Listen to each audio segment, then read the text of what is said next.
4, le Misal Sharim, Bepiyur Irat Chet. Explication de ce que c'est que la crainte du péché. Donc, le Rav va expliquer qu'il y avait deux types de crainte. La crainte de la punition qui est facile à acquérir.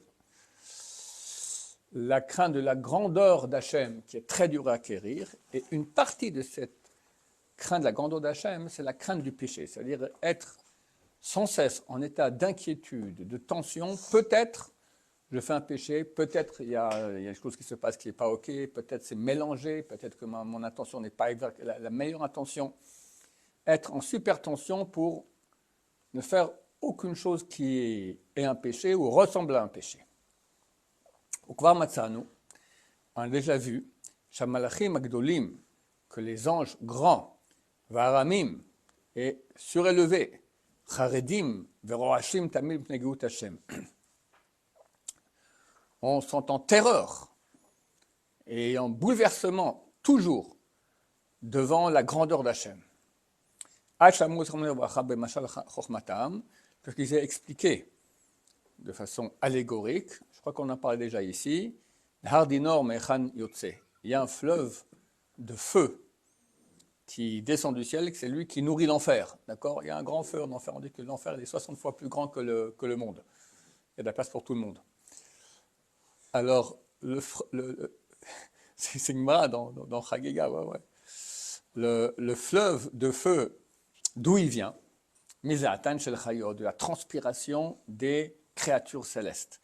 Elles sont tellement, il va expliquer, parce que c'est à cause de la crainte, Asher lehem, qui a sur eux, Tamid, sans cesse, mais barach, par rapport à la grandeur de Dieu, pen ya'adru davar katan minakavod vakdusha ra'u lefanav, de peur qu'ils vont oublier une chose petite qu'il faut faire comme gloire et honneur et sainteté à Dieu, béni soit-il.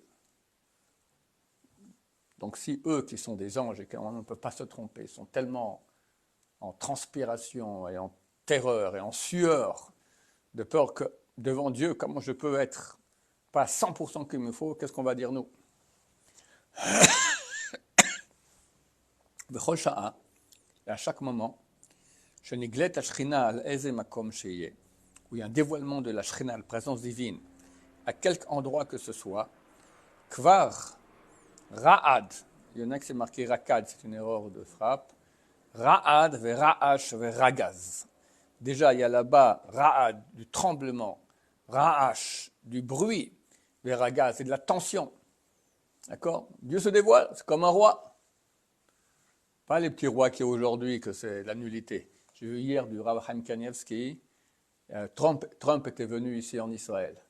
On pose la question, quand c'est marqué dans la Gemara que s'il y a un roi goy qui vient, il faut courir pour aller le voir. Comme ça, si on aura la chance, on pourra faire la différence entre un roi goy, nul, et un roi juif, le Mashiach. D'accord? Et il y a une bracha à faire. Et c'est un très grand tikkun pour les yeux aussi. Parce que le roi, c'est le keter, c'est la couronne. Donc il y a 10 niveaux, le niveau le plus haut, c'est la couronne. Si on voit un roi et on fait une bracha dessus, donc on fait un grand tikkun pour nos yeux qui avons vu des choses interdites, à Dieu ne plaise. On fait la bracha pour un roi non juif, on dit Asher Natan Mikvodo le Basar Vadam. Alors pour la question, est-ce qu'on fait la bracha pour Trump? Aram Kalemski a dit aujourd'hui il n'y a pas de roi. Mais t'as le roi du Maroc? Alors, non, au Maroc certainement pas. Je pense pas. Lui, il a dit comme ça. Moi, j'aurais dit peut-être pour Kim Jong, d'accord, mais bon, il a dit aujourd'hui, il n'y a pas de roi. Je répète les paroles du Rav Chaim Kanievski. Donc, un roi qui vient aujourd'hui, bon, c'est la rigolade. Mais à l'époque, d'accord, Kim Jong vient maintenant, c'est clair qu'il arrive, les gens ils se tiennent bien comme il faut, voilà. Et ça, c'est un nul, on sait bien. Je ne sais pas qu'il m'écoute parce qu'il peut se venger de loin. D'accord? C'est un grand nul. Le roi des rois, combien on devrait être en tension normalement devant lui? Moi, Shamarakatou, c'est ce qu'a dit l'Écriture, c'est dans Tehilim, Eretz Ra'asha. La terre a fait du bruit. Af Shamaim Natfu, Mipnei Elokim. Et même le ciel a fondu devant Hachem. Vomer, et c'est écrit aussi dans Yeshayahu, Lo kara'ata shamaim yarata, si tu avais crevé les cieux et tu serais descendu, Mitpanecha harim nazolu. Alors devant toi, les montagnes auraient fondu. De la puissance de sainteté d'Hachem. Koshaken, à plus forte raison, Bene Adam, des êtres humains, Sharaouy, qu'il est, normalement il devrait, Shirgezu, qui sont en situation de tension, Virachou, bouleversé, Beyodam, en sachant, Shlifne Hachem Hemom Dim Tamid, que devant Dieu ils se tiennent toujours. Et il leur est facile de faire une chose qui n'est pas correspondante à la grandiosité de la gloire de Dieu, béni soit-il. Vuma Shamar Elipaz le Iov, c'est ce que dit Elipaz. Donc Iov, il avait 4 amis qui sont venus parler. Un de ceux-là, c'est Elipaz. Ce n'est pas forcément le fils de Esav. Vuma Shamar Elipaz le Iov, c'est ce que dit Elipaz le Iov. Ma enosh ki izke. Qu'est-ce qu'est l'être humain pour qu'il mérite? Et pour quelle raison quelqu'un qui est né d'une femme? Dieu n'a pas confiance dans ses saints. Et même le ciel ne mérite pas à ses yeux. Donc même les saints, les anges, ils ne sont pas nickel aux yeux d'Hachem, ni le ciel. Alors nous, qu'est-ce qu'on est en tant que né d'une femme et un être humain avec toute la bassesse que ça implique. Vomer, il est écrit aussi, Hen ba'avadav lo yamin, uv'malachav yasim tahola. Dans ses serviteurs, il ne croira pas, et dans ses anges, yasim tahola. Je pense que ça signifie que yasim tahola aussi, il va les dénigrer. Av shochne bate chomer asher ba'afar yesodam. Et aussi ceux qui habitent les maisons de matière, c'est donc l'être humain. Asher ba'afar yesodam, dont leur source est la terre. On dit de la terre, le premier homme a été créé de la terre. Et dak'um lifne ash.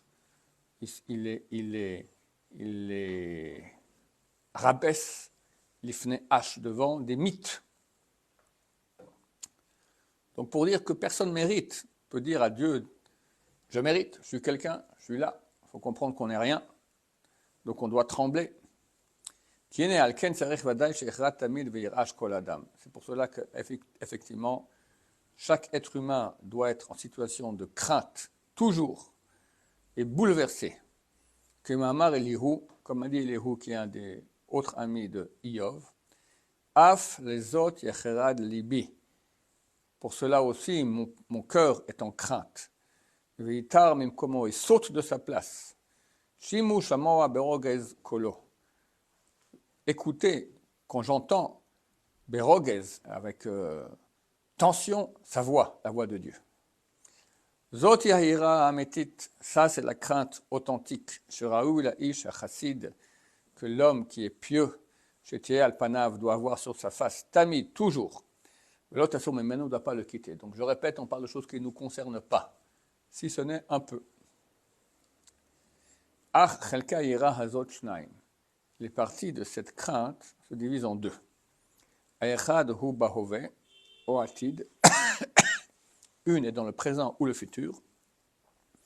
Vacheni, et la deuxième partie, ba'avar, dans le passé. Bahove, dans le présent, hu she adam yarev edoeg alma shehu ose.